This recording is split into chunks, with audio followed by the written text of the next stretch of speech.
All right, I'm going to go ahead and start with some introductions, let people roll in. Again, welcome everyone to our monthly webinar series.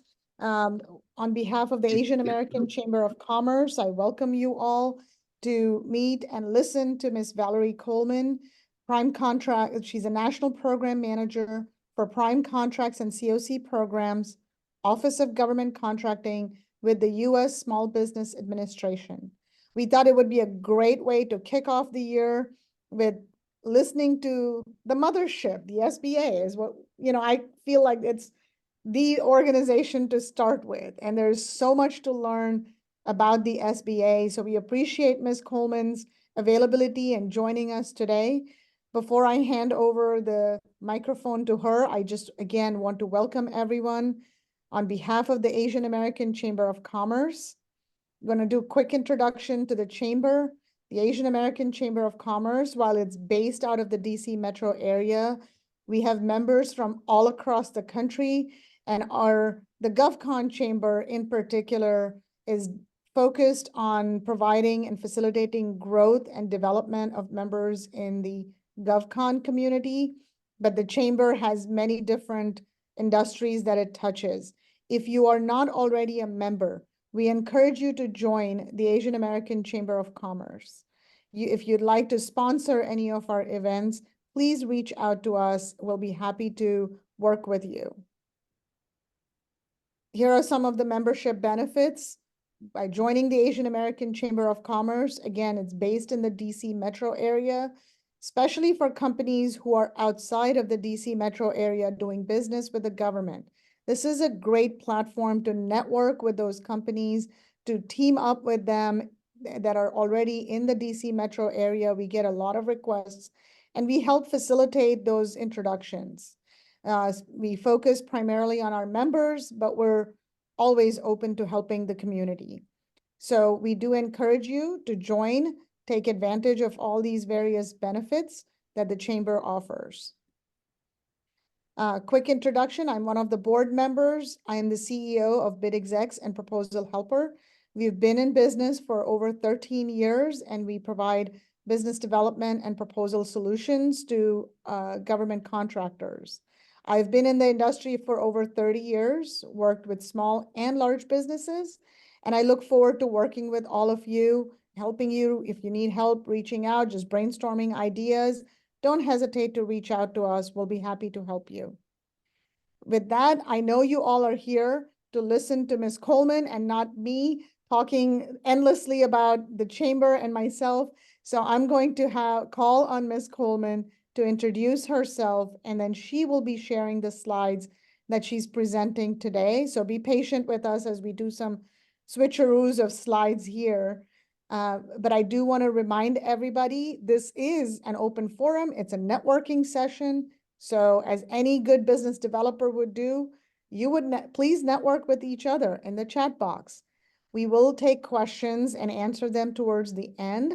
So please post your questions to the Q&A box.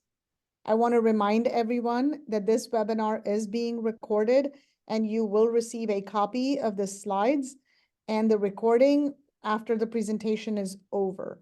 So the most common question we typically get is, will I get a copy of these slides, and can we get a copy of the recording? Absolutely, yes. We will make sure that you have access to all the wealth of information even after the presentation is done. With that, Ms. Coleman, I'm going to call on you to introduce yourself, and please present your slides. All right. Well, thank you very much. I want to make sure that everyone can see the slides. We're going to, hopefully this is going to work. There, can everyone see the slides? If I could get someone to give me a nod or a yes, or you can hear me. Yes, we can see your slides. We are seeing the PDF version of your slides. It's just FYI. Okay, wonderful. Well, good morning, everyone, and I want to thank the Asian Chamber for inviting me to come and speak to you about SBA, the United States Small Business Administration. Let me give you a little bit of background on SBA before actually talking about myself. SBA was formed by an act of Congress back in 1953. And so we have been around for, last year was our 70th anniversary. So we're going on year 71 in July. SBA is a very small independent federal agency. And what I mean by independent is, you know, you might have Fish and Wildlife and you might have the National Park Service. They're under Interior, and the IRS is under the Department of Treasury. SBA is out there by itself. We are not under anyone else, an independent agency with a little over, I believe our numbers now are a little over 2,000 people nationwide. We're very small, but we are a mighty small business agency out there supporting you. A little bit more, you saw my bio. I'm very proud of the fact that I started with SBA right after I finished high school. I had turned 18 and I started with SBA in 1973. So I am getting ready in March to start my 51st year with SBA, all in federal contracting. So I hope that as we go through the presentation and you ask questions, that I'll be able to answer those. And I do encourage you to ask any kind of questions that you would like. My late husband was an educator, and he used to say, you ask questions to gain knowledge. So please, you know, don't start off with this may be a dumb question or a stupid question, because no questions are stupid. If you're gaining knowledge, they're good questions. They're smart questions. And so we're going to get started on talking about SBA. And I'm really glad that we have this opportunity, because so many times I hear from small businesses that they've never heard of SBA. And we want to get the word out about what we do, because it's very important, the work that we do with small businesses. And so I'm going to get off camera so that you will be able to concentrate on the slides. And so here we go. I want to make sure that excuse me, that everything's working. And so the U.S. Small Business Administration, a lot of people call it association, but it's administration. We want to help people get into business and to stay into business. Small businesses are so vitally important to the economy of the United States. And so we want to help you start businesses and grow them and expand them. And then we also have recover. So we're going to be talking about the 4 C's of SBA. So the first one, we're going to talk about counseling. Then we're going to talk about credit, government contracting. I'm going to save to the end because that's my favorite. And then we will talk about disaster loans. So the first thing I want to talk to you about is the counseling. We have a resource network that's out there. And so we have individuals that can help you from first SCORE, Service Corps of Retired Executives, though lately they have not all been retired. We do have current executives that are in business that volunteer their time to help us. And our SCORE representatives are located at close to or at one of our district offices. And there are district offices, one in every state, including Puerto Rico. There may be some states like Texas. I'm actually talking to you from just a little south of Houston, Texas, where I live. There are multiple district offices in the larger states. So they can help you sit down, mentor you, give you advice on what you should be doing, what you shouldn't be doing. They offer free workshops and seminars. Everything that I'm talking about can be found at sba.gov, which is our website. And if you look at the top of when you get to the sba.gov website, there will be several headings, one being called local assistance. You can click on that, put in your zip code, and everything we're talking that I'm getting ready to talk to you about as far as counseling, all of those resources that are close to your zip code will come up. So it's a one-stop website to be able to find all of these resources that we're going to be talking about, including the district office. Our second one is our Small Business Development Center. And I've used the logos of the local ones here, so I apologize, but you're getting the ones from Houston. SBDC, Small Business Development Centers, are partially funded by SBA and the local university system. They have free business consulting. They can help you with putting together a loan package, and they have low cost training that's available for you. Do a lot of training. So when you go to your local SBDC, you're probably going to see on their calendar of events, they may have 3 or 4 trainings going a day to assist you in all sorts of areas, from manufacturing to construction to services, to how to start, to how to grow, certifications, exporting, anything you can think of. The SBDC is going to be offering training for you. We also have our women's business centers. We have one here in Houston. They are not in every district office, but if you do have one close, it will show up. They do offer assistance to not only women business owners, but we do have men that come into the Women's Business Center. So I want to make sure that if you are a male out there, that just because it says Women's Business Center doesn't mean that we won't welcome you in to give you any assistance that we can. They do training also in counseling, and they just want to make sure that for the most part, women small business owners get the assistance that they need. And then something new that we have is our veteran business outreach centers. This one that you see the link down at the bottom happens to be the one, again, I'm telling you I'm from Texas, so that's our Rio Grande Veteran Business Outreach Center, our VBOX. And as you can see, like our other resources, you have one-on-one counseling and mentorship and training. So as you can see, SBA and our resource partner network does a whole lot of training and mentoring and outreach to small business owners. And we give you several ways that you can go through our programs and work with our resource partners to get counseling. The one that people mostly have heard about SBA on is Capital, our loan program. We work with approved lenders. We have microloans and SBA guaranteed loans. We do offer lower payments. What happens is we don't actually make the loans. Your lending institution makes the loans and SBA guarantees them.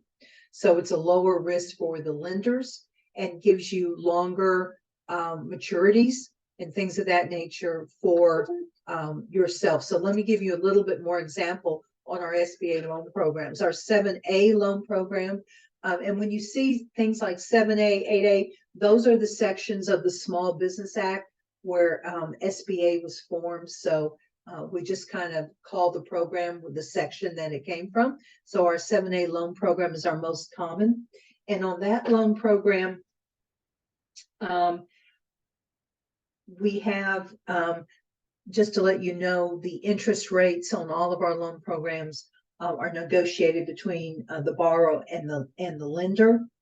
And we have on our 7A, the maximum amount that can be loaned to you is $5 million.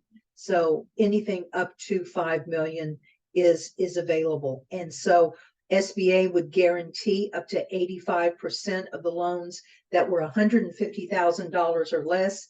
And if they're above $150,000, SBA guarantees up to 75% of the loan. And how this helps you as a small business owner is, if unfortunately you get into trouble with making the payments or you can't make the payments through the bank, everything's going on, SBA can take over the loan, and then you would work through SBA. Our 504 loan program is for our major assets, you know, those large dollar volume things that you might need for your business, land and building and machinery and equipment. We do have our export loans if you're in a business where you would like to export your products to other countries. And then we have our microloans, and our microloans are basically up to $50,000. The average for a microloan is $13,000. So if you're interested in our loan program, if you go to sba.gov, and look at the top, you will see financial assistance. And you can click on that and it tells you all about all of our loan programs, how to apply.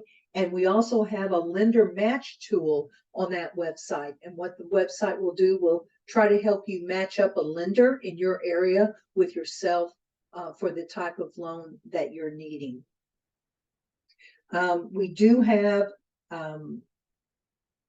I think I already mentioned about the interest rate. So just wanted to make sure that you know that they're negotiated between the borrower and the lender, not with SBA, because we do not physically make these loans. The lending institution would make those. If you need to be bonded to bid on a contract, if you need a bid, performance, or payment bond, we do have our surety bond program, and these are from Treasury listed surety companies. If you cannot get bonding from your normal surety, SBA can guarantee those bonds, much like we do our loan program. You can go to the SBA.gov OSG for Office of Surety Guarantee to find out a surety that's closest to you. On our surety bonds, we can bond up to 6.5 million on non-federal jobs and up to 10 million on federal jobs. We do have lower working capital requirements, and normally a surety, just so that you know, if you need a performance or payment bond, and performance just means that you're guaranteeing that you're going to perform the work. The payment bond is guaranteeing that you're going to be paying your suppliers and your subcontractors. If you can't get the bond through the surety can work with us we can help you find a surety, a Treasury listed surety company where you can get the performance and payment bonds. Usually this is about 99% on construction is where we usually get our surety bonds on. And if something happens and people are not getting paid, of course, then they can come back to SBA and work through that surety and our bond program.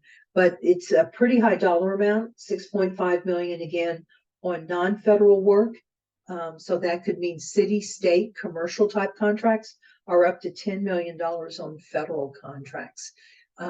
So normally, just to let you know, when you're working with a surety, they're going to be looking at your working capital position, and they'll do usually 10 times that. But if you've never been bonded before, they may start you at a lower dollar amount.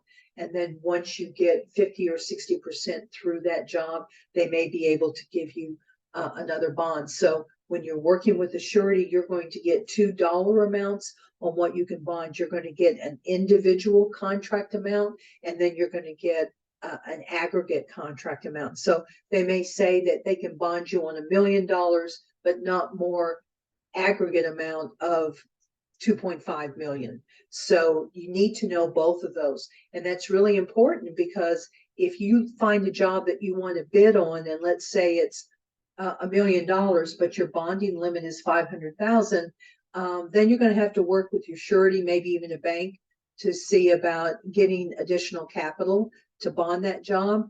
And so if you've never been bonded before and don't know how much of a bid, performance, or payment bond that you can get, I would start right now with a surety so that you know your limits on what your bonding can be.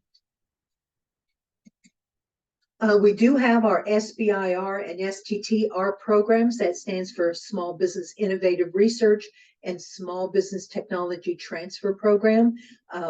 There are grants, and a lot of people say, do you have grants from SBA?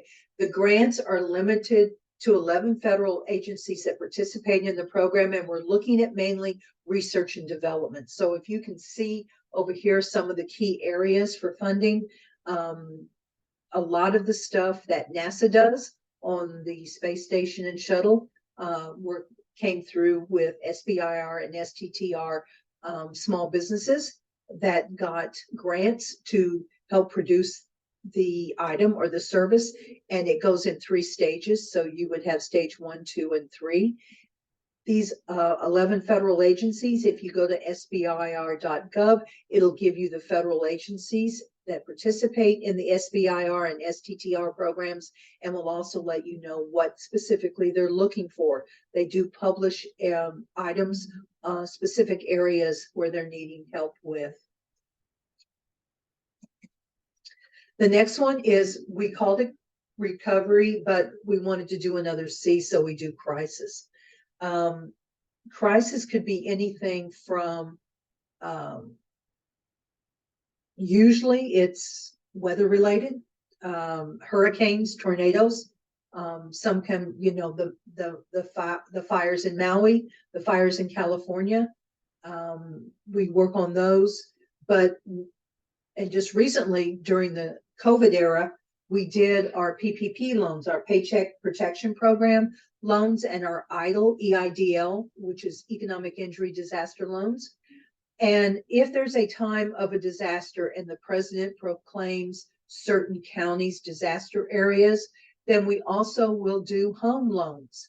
That is the only time that SBA actually does home loans, is during disasters. On the homeowners, just to let you know if something happens, and I'll give you an example. Back in 2018, here in Houston, we had Hurricane Harvey that dumped 57 inches of rain on the Houston area, and specifically a little bit farther south in Houston, in the Dickinson League City area, which is where I live. I was very fortunate in my neighborhood. I live in a subdivision that has about 200 homes, and I'm on a cul-de-sac, so I'm a little bit higher. My home and the one next to me were the only two that did not get water in their homes. It came to within 1.5 feet of the front and the back door, but both of us were very blessed that we did not get water in. But I have had damage to my house because of a hurricane. Back in 2007, Hurricane Ike hit and did about $80,000 worth of damage to my home and the property around it. So when we do have disaster, when we do have those weather-related things, SBA does do low-interest, long-term disaster loans to help you recover. The homeowners can get up to $500,000 on the primary residence and up to $100,000 to replace or repair the personal property. The interest rates are low on these disaster loans. The interest rate does not exceed 4%, and they can be up to 30 years. So we really want to be out there to help you. During COVID, we awarded millions and millions of loans to small business owners through our PPP program and also through our EIDL. And so we're there to help. And you'll normally see, if there's a disaster that happens like a hurricane, you'll see FEMA out there, and then right next to FEMA, you'll see usually our SBA administrator is out there, because we're setting up just as soon or sooner than they are to be able to help not only small business owners, but to also help homeowners to try to get the money they need to rebuild. So the one thing I do want to remind everyone, and we do talk about it big here in the Houston area, because hurricane season is June 1st through November 30th of each year. So if you live on the Gulf or on the East Coast, you're fully aware when hurricane season starts.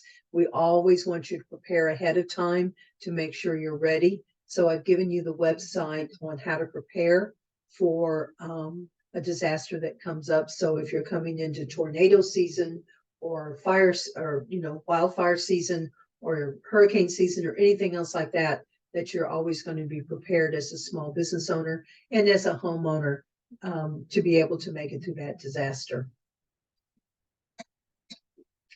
The next C is federal contracting, which is my favorite of all the 4 C's, because I've been in it for 50 years. The federal government is the world's largest buyer. We buy everything from A to Z. We spent a little over $600 billion last year buying stuff. We buy everything, as I said. We do have a obligation as the federal government to work with small business owners. And so we have set asides for small business owners. And what that basically means, if you're a small business and it's set aside, that means only small businesses can bid on it. So our large are what we now call other than small businesses. So you're either small or you're other than small. And we say that instead of the word large because nonprofits are considered other than small, universities, city governments, of course, other than small business. So instead of saying large, we lump them all into that other than small business category.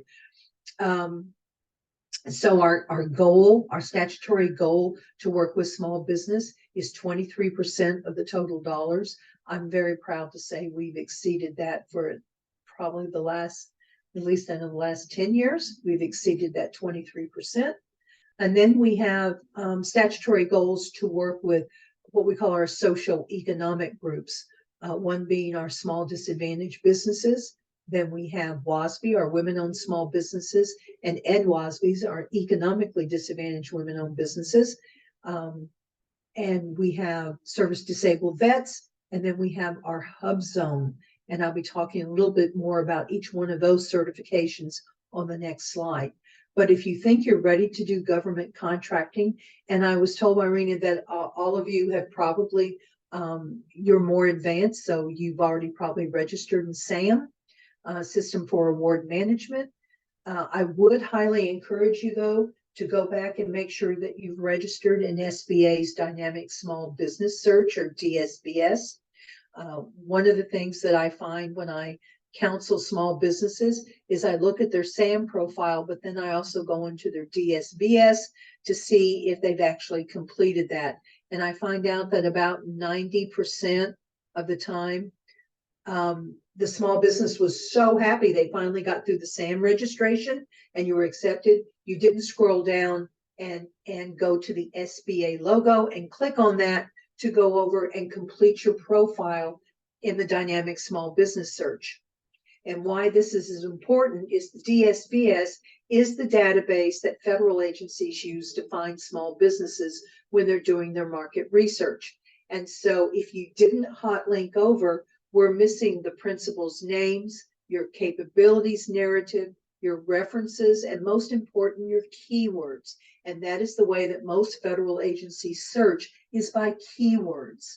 So we can put in a NAICS code, a North American Industry Classification System code, that 6-digit code, but we use keywords because there's so many different types of industries or products that may be under one NAICS code. So we want to make sure that you put in your keywords. You have 250 characters that you can use.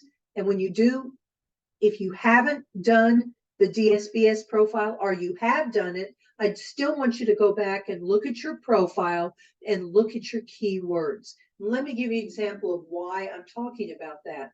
Let's say, for example, you're a janitorial firm.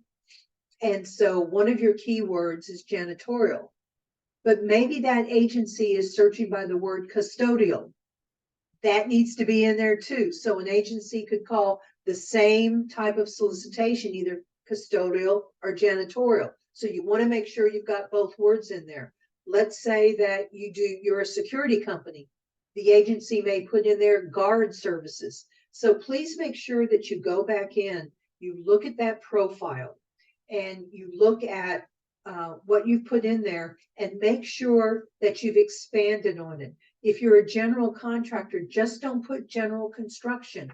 You want to add words like plumbing, HVAC, maybe concrete, roofing, carpentry. Add all those words because you never know how an agency is going to search. And we want your profile to be up there so where the federal agency can see what you do and look at all the different aspects of what you do. If you're not sure about your keywords, look at your NAICS codes.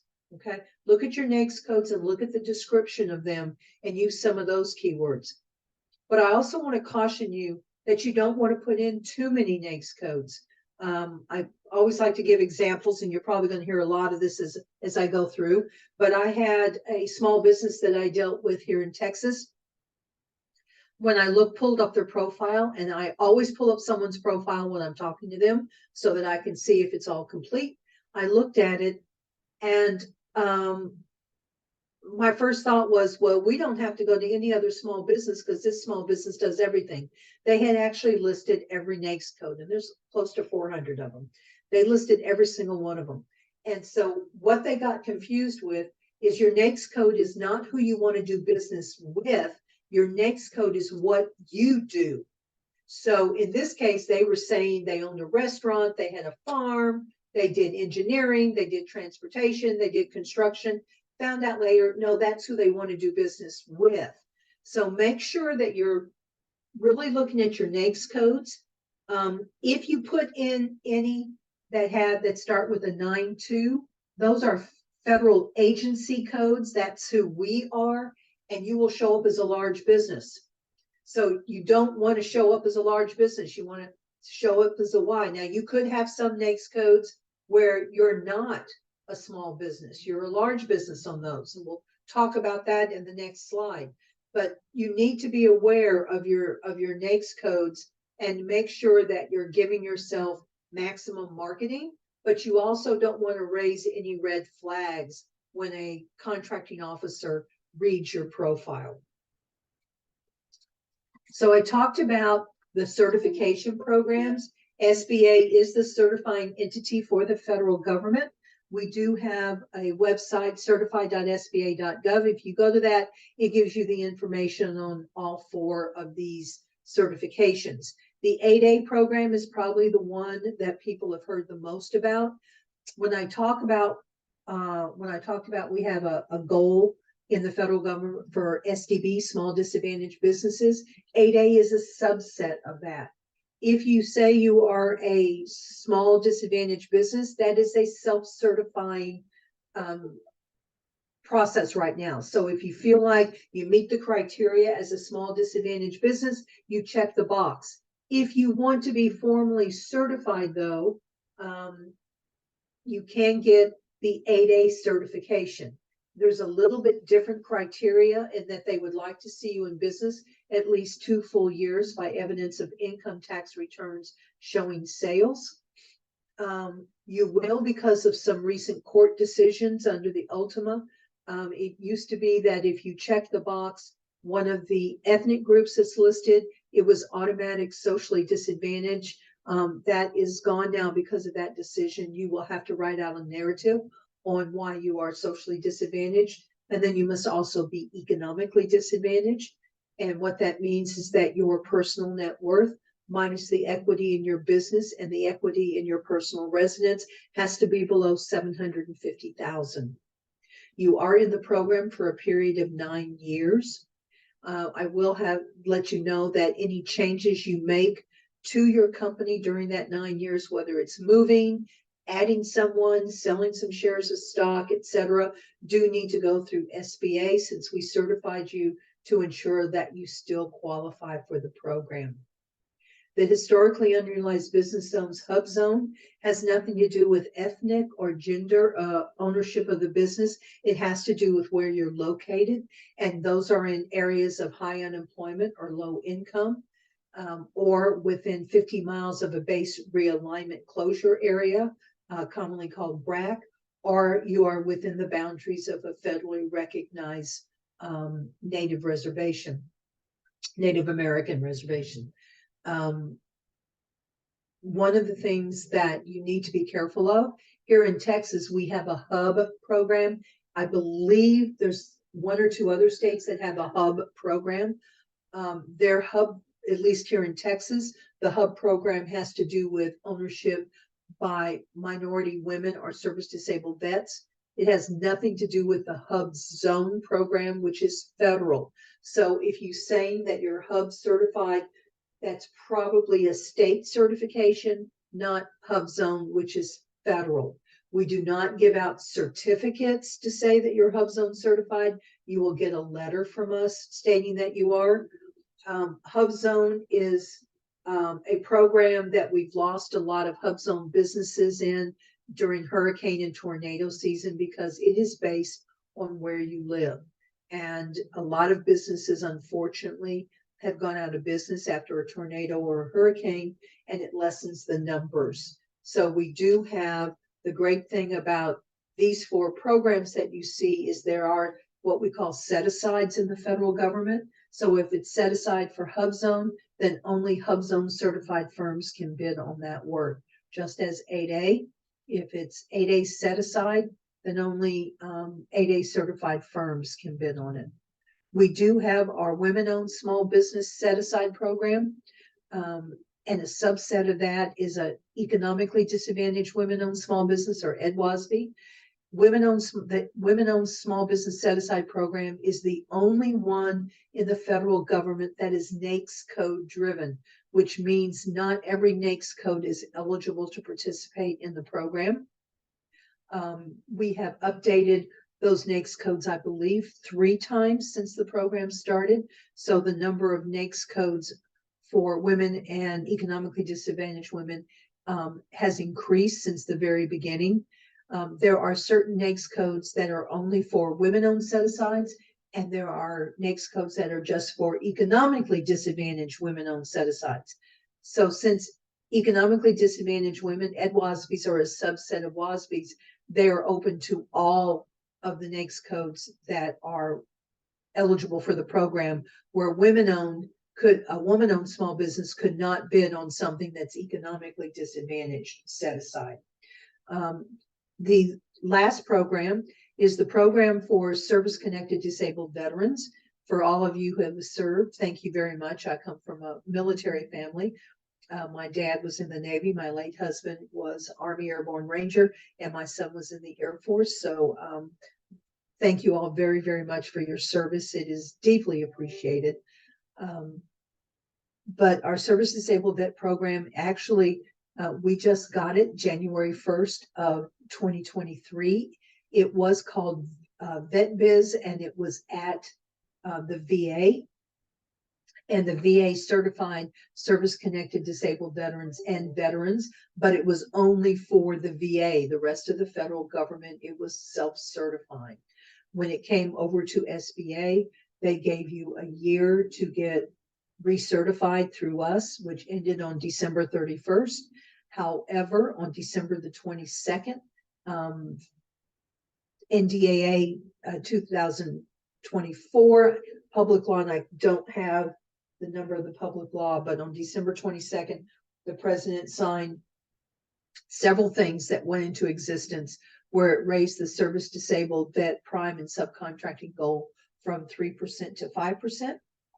And it also said that you had to, even on subcontracting, be certified. And so it extended the service disabled veteran certification through December 22nd of 2024. So if you are service connected, I would highly recommend that you get with Vet Certify with SBA. Like I said, Congress gave the program from the VA over to SBA, and you can find out all about, and there are set-asides just for service-connected disabled vets, just like for women, HUBZones, and the 8A program. So I would highly recommend that you go to certified.sba.gov to find out more information. Under the government contract programs that we have, one is our subcontracting. If you're not ready to be a prime contractor, which means you get a contract directly from a federal agency, you'd rather do subcontracting. And that means, let me just give you an example from here in Houston. Boeing gets a contract with NASA. They do have the contract for the space station, and you subcontract to Boeing. We do have within the federal government, in government contracting, individuals that can help you. For example, on the prime contracting, we have our PCRs, or procurement center reps. I was a PCR before I became the national program manager. I sat at Johnson Space Center in Houston for 16 years. And a PCR's job is, to the maximum extent, get work set aside for small business owners.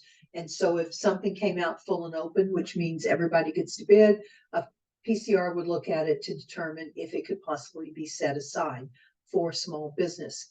In the subcontracting program, we have commercial market reps, CMRs. They are the ones that monitor the subcontracting plans of these other than small businesses. And these other than small businesses do have to do a plan if there are subcontracting opportunities and the contract is over 750,000 or 1.5 million if it's in construction. And so they have to do a plan back to the government on how they're going to work with small business and each of the socioeconomic categories, which is SDB, woman-owned, hub zone, and in this case, veteran, and then a separate goal for service-connected disabled vet. So our CMRs monitor their compliance, go out and do reviews on them. So there is one CMR in each of our area offices, 2 in our Area 1 office, which is up in the Maine, New Hampshire area.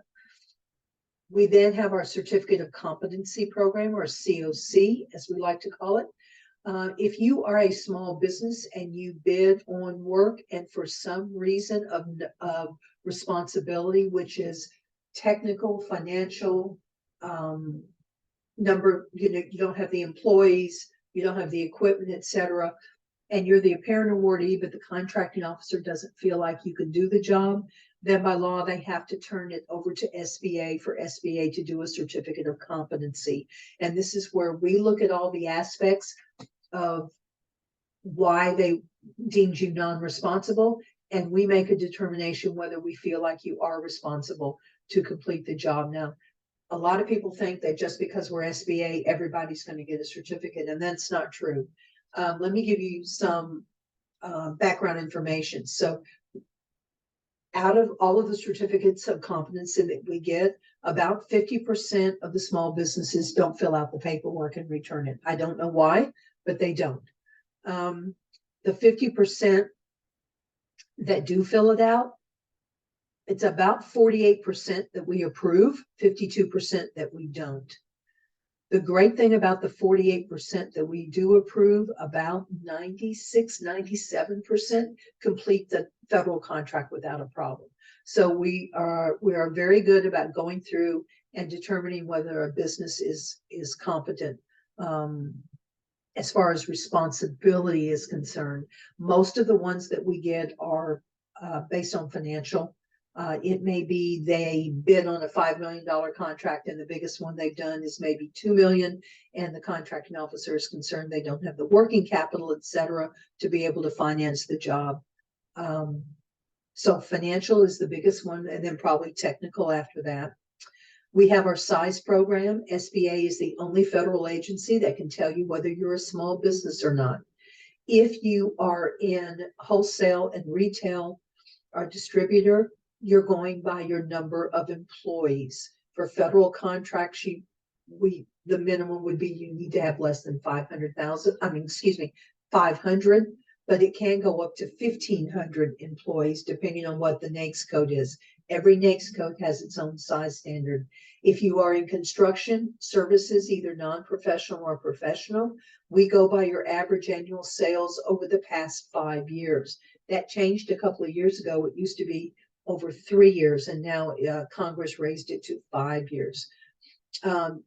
Every solicitation that's put out is going to have a NAICS code and the corresponding size standard.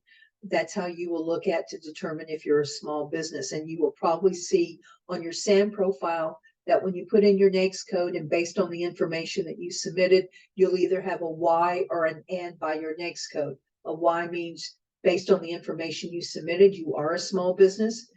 Based on the information you submitted, no, you are not a small business. That can happen. You might be a small business for anything that's by number of employees, but on those NAICS codes that have a revenue based, you may be over it. So you could be large and small at the same time, depending on what the NAICS code is that's assigned to the solicitation. But SBA is the only one that can tell you whether you're a small business. It is self-certifying. We do not give out certificates saying you are a small business. If you check the box, yes or no, when you've been on work, when you filled out your SAM profile. We have the non-manufacturer rule. The non-manufacturer rule allows us to do small business set-asides with wholesalers and distributors. So we do what's called individual and or class waivers. I'm in charge of doing the class waivers. And basically what that means is there's no small business that can do it. So for example, you might have a office supply store that can sell Dell computers. And the reason they can is there's no small business that manufactures computers, laptops. And so we did a waiver that allows the distributors and the wholesalers to be able to sell to the federal government. Sometimes it's on an individual contract by contract basis, mostly for supplies. So the VA may ask for a waiver if they're trying to buy stethoscopes, and there's no small business that manufactures stethoscopes. Our Natural Resources Assistance Program is a program that a lot of people haven't heard about.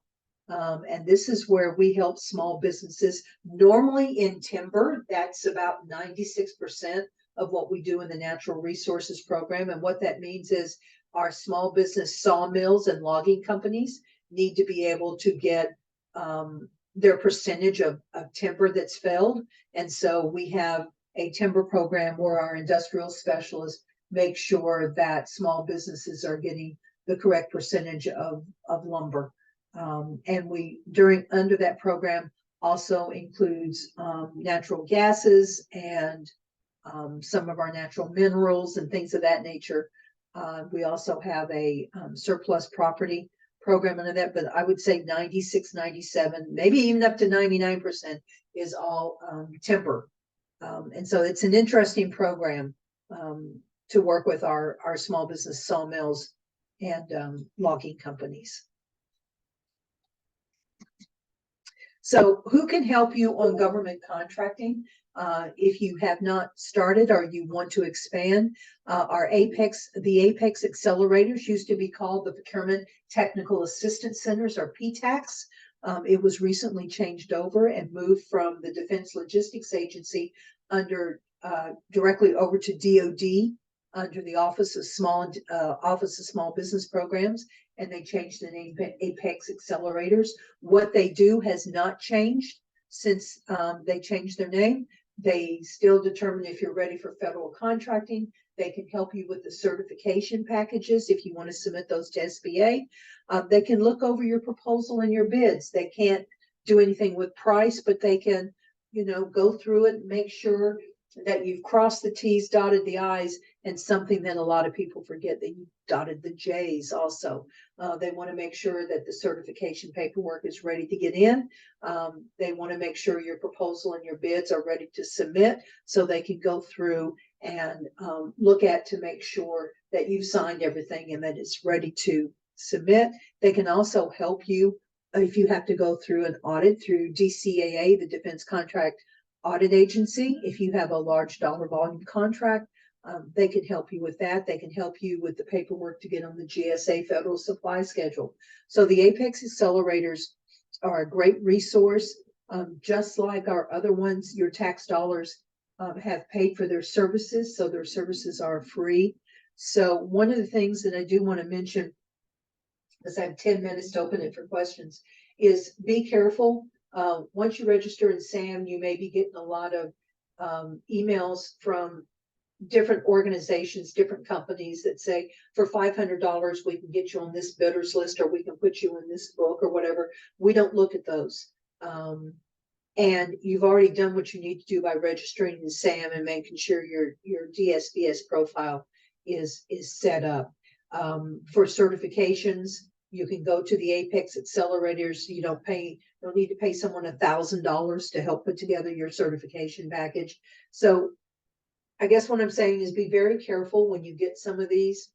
They're in business, which is great in the whole bit, but I want you to know that through SBA or our resource partners, we can do probably 99.9% of all that free for you. And so I always tell people when I teach a class that it's a small business's favorite 4-letter word that starts with a letter F, and that's free.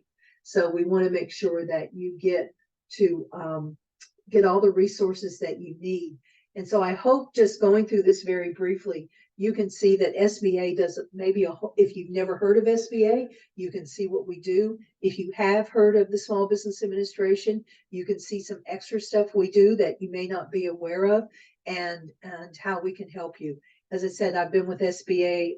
March will start my 51st year. I'm very proud to work for SBA and to see the businesses that SBA has helped. And just to let you know, you've probably heard of Under Armour and Apple Computer and Ben and Jerry's Ice Cream and Godfather's Pizza. Some of those, they all started with or got assistance from SBA when they first started out. So if they can grow and develop, there's no reason why you can't grow and develop and become a mega other than small business.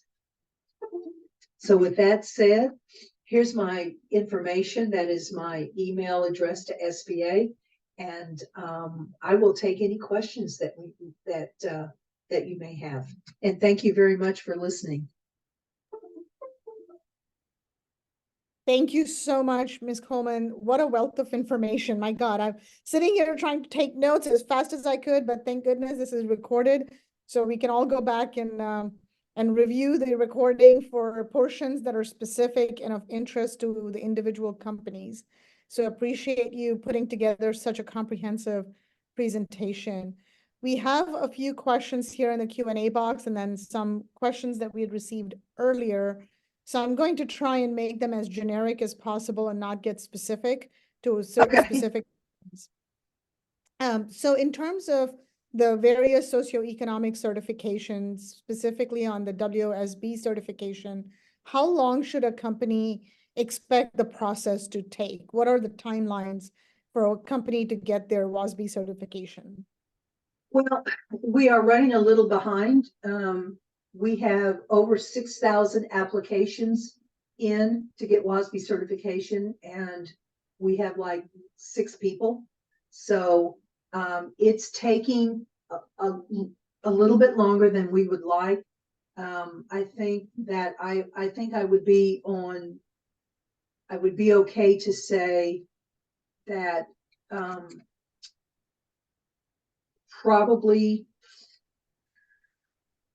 what I'd rather do is under promise and over deliver, so I would say 3 to 4 months probably before you got something back, but we're working on trying to get it down.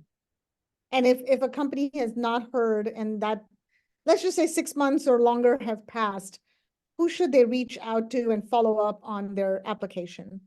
They do have an inbox at wasb@sba.gov that you can ask questions, and you can go in there and say, I haven't heard and it's been 6 months, can you tell me the status of my application?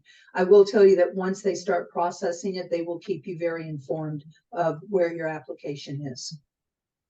Perfect. Now here's a golden question that we get asked a lot of times too. When in a company's life cycle is it best for a company to apply for their 8A certification? As you know, unlike a WSB or HubZone or SDVOSB, 8A has a time limit. So what is the best time for a company to apply for that certification? I think, and before I was a PCR, I worked 27 years in the 8A program. So I was a business opportunity specialist in Little Rock, Arkansas in the district office. So I'm well aware of this question we get all the time. And it is a one-time thing. Once you get into the program, if you find out that it's not working for you and want to get out, you cannot come back in later on. So it's a one-time shot. So that's a great question. And I think that that's an internal question that only you can answer. I discourage people that maybe have only been in business, of course, for right at 2 years, and maybe they've only done $10,000 worth of work. I think they need a little bit more experience, maybe doing some subcontracting and things of that nature. But we've had people that have been in business 20 years that just decided to get into the 8A program. Most of the people that get into the 8A program, at least the ones that I worked with when I was in the district office, have been in business at least 5 years, because what they did was they developed their marketing. They developed that they went out and they got maybe some work on their own through subcontracting. They did some city or state work. They were ready to do some federal work at that point, and they started off on the low end. They started doing smaller jobs for the federal government and then built it up. You want to maximize the 9 years that you have in the program. And so I think that running your business if you look at your business and go, well, I think I might be ready, you're probably not.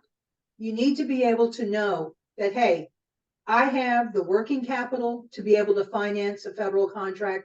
I have the people, I have the equipment, I have everything that I need to do this. And if by that token, if you've got all that and you feel like you're ready, then that may be a good time for you to go in. I would say any doubt you have in your mind, maybe bid on some smaller jobs, maybe do some subcontracting with the prime at a larger dollar amount, get more of that experience, things of that nature. But I think that you need to ask yourself internally whether you want to do it. Because when you have that 9 years, you're going to have to do your own marketing. Contracts are not going to come to you. We have a lot of people that get into the 8A program and say, well, now that I'm in the program, where are all the contracts? It doesn't work that way. Back in the 80s, when I started, it was just the 8A program. And so contracts came to the 8A program right and left. That's changed. We have HubZone, we have Service Disabled Vet, we have women, we have Ed Wasby's. And so that pie, the dollar amount may still be the same, but the pie's been chopped up into smaller pieces. And so I don't want people to think that just because they got into the 8A program, they're automatically going to get a contract.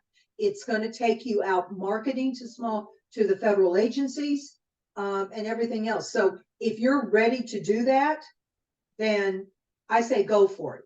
Because I've seen some great things with small businesses once they got 8A certified, how they've grown and expanded.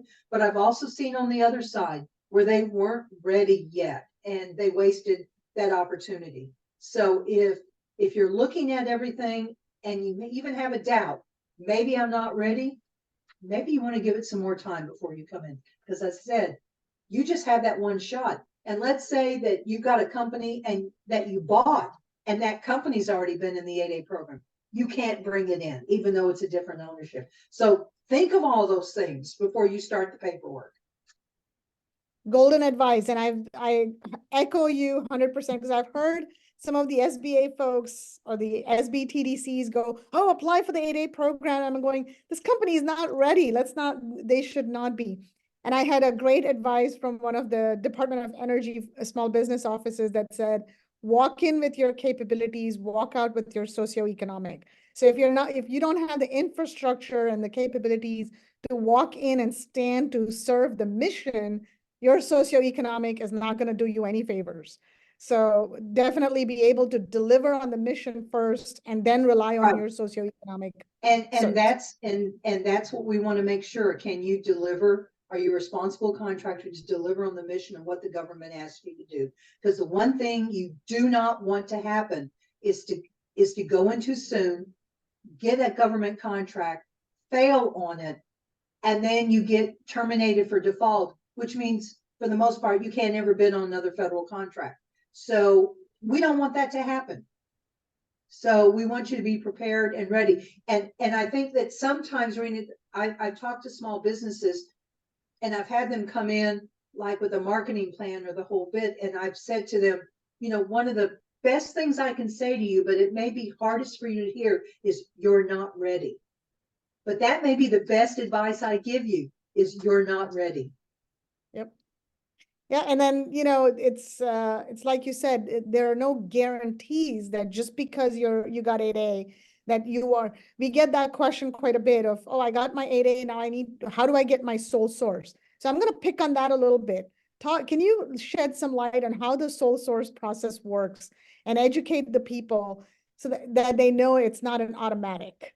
Yeah, it's not automatic. And the simplified acquisition threshold for years was at 100,000. It went up to 150,000. Now it's at 250,000. So anything below the simplified acquisition threshold, number one, is supposed to go to small business, but we know that doesn't always happen.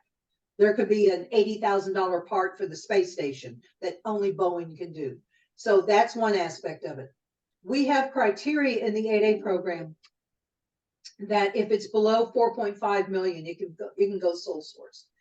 7 million if it's manufacturing. And I hope I have those numbers right because they've raised them recently. So what the sole source does is a lot of it is your marketing. Once you're 8A certified, going in and talking to that federal agency and showing them your capabilities and attending industry days. And that small business office could make a decision, hey, this will work. We can go sole source to this 8A firm. But you know what? They could also go sole source to a HubZone or a woman or a service disabled vet if they were the only ones out there. So it's up to you when you go out there and market to show them what you've done. And the more background that you have, even if it's as a federal subcontractor, that you have that experience working with the federal government is going to help. Anything over those dollar amounts is going to be competed among 8A firms. And I personally always thought that the dollar threshold should be lower because sole sourcing is not the real world. The real world is competition. And I think the more that firms compete with each other and they get debriefed if they didn't win, or they get the bid abstract if they didn't win, it just helps them to hone and get that pencil a little sharper when they do a bid or a proposal. So if you're in the 8A program, I know a lot of my 8A firms when I was in Little Rock would say, well, how come this firm's getting all the work? It's not that we gave it to them, it's the agencies wanted them to do the work. And that's because they marketed and they showed what they could do and they did a great job. So just because you get in the 8A program doesn't mean you sit in your chair and wait for work to come to you. You have to go out and market yourself to show those agencies what you can do. Thank you for that. And just as a recap, what are some of the certifications that are self-certified and which ones are SBA certified? Okay, so the only ones that are self-certifying now are small business and small disadvantaged business. Certified are, now, let me just say this, the women-owned program is a certification program if you want to compete on set-asides. If you don't want to compete on set-asides, you can just check a box. So if you've got the NAICS code to compete on set-asides, then the WASB and the EdWASB are certifications. The 8A program is a certification, HubZone's a certification, and now Service Disabled Vet is a certification that SBA does, and that's the one that the VA did earlier. And I'm being mindful of the time that I have with you, so I'm going to ask a last question here, and that goes, does the SBA award contracts as an agency? Yes, SBA does award contracts as an agency. We actually have a small business specialist. You know, one of the things is every federal agency has a small business point of contact. SBA has one also. His name is Fazal Mirza, and I will, it's FAZAL.MIRZA@SBA.gov. And if you want to get contracts directly from SBA, you can send Fazal a capability statement or let him know you're interested, and he will respond back to you. So again, it's FAZAL.MIRZA@SBA.gov. Thank you very much. Now there are questions that, a few more questions that have come in, and I have offline questions, but I think they're generic enough where we will be able to answer them, or we'll get your office to email us the answer to share with everyone. Again, being respectful of your time today. Thank you so much for spending more than an hour with us. Great information. Appreciate it always, and we hope to see you back on our webinars. Thank you so much again. Everyone have a great day. Take care. Bye-bye.